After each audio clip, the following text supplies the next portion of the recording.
Carpet পুরো কার্পেটের মতো পুরো রাস্তা উঠে যাবে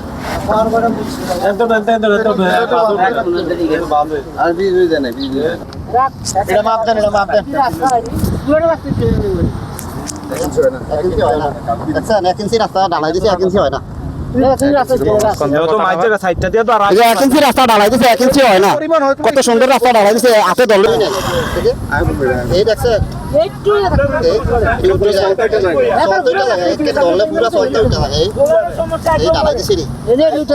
আপনারা দেখছেন যে আমরা সবাই এখানে এসেছি, এসে দেখেছি যে দিতপুর রাস্তার 1200 মিটার যারা কাজ করেছে তাদের কাজের যে অনিয়ম আমরা দেখতে পেয়েছি। তাদের 10 ফুট করার কথা ছিল, রাস্তাটি হয়েছে 9 ফুট এবং 8.5 ফুটের মতো।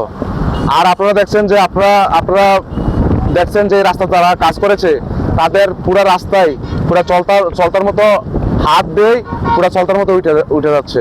এই রাস্তার ভিতরে কোনো এলজিন নাই, দুই পাশে এলজিন দেওয়ার কথা ছিল, এলজিনও দেয় নাই। তারপরে এই রাস্তার মধ্যে পর্যাপ্ত পরিমাণ ভিটামিন দেওয়ার কথা ছিল, সেটা তারা 15 লিটারের মতো ভিটামিন দিয়ে যে জায়গার ভিতরে তাদের 90 লিটারের মতো ভিটামিন দেওয়ার কথা, সে জায়গার ভিতরে তারা 15 লিটার ভিটামিন দিয়ে এই রাস্তাটি কোনো রকমে 9-6 ভাবে কাজটি করেছে। এবং তাদের যে এই রোলার দিয়ে যেভাবে ফিনিশিং করার কথা ছিল সেই রোলার দিয়েও ফিনিশিং ঠিকমতো হয় নাই। পুরো রাস্তা অনিয়ম এবং তাদের যে মিক্সার মেশিন সেটাও নাকি নষ্ট। আর যেভাবে তারা কাজ করার কথা সেভাবে তারা কাজ করে নাই, টোটালি পুরো অনিয়ম। যারা সাধারণ জনগণ আছে এই জনগণরা বারবার বাধা দিয়েছে তাদেরকে যে আর তোমরা বারবার এই অনিয়ম করছো, যে কারণে তারা অনেক হুমকি দামকি তাদেরকে দিচ্ছে, যে কারণে তারা শেষ পর্যন্ত তারা কোনো কিছু বলে নাই।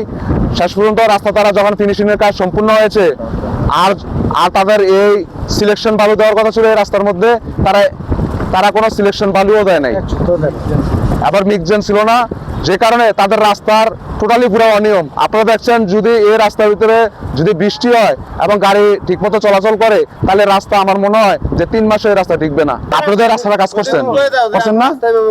এখন আমরা আমাদের নিউজ অর্থায়নে 100 মিটার কাজ করবো আমরা, কেন সবাই এলো জনগণ সবাই আছে, বিল আপনারাই নিবেন।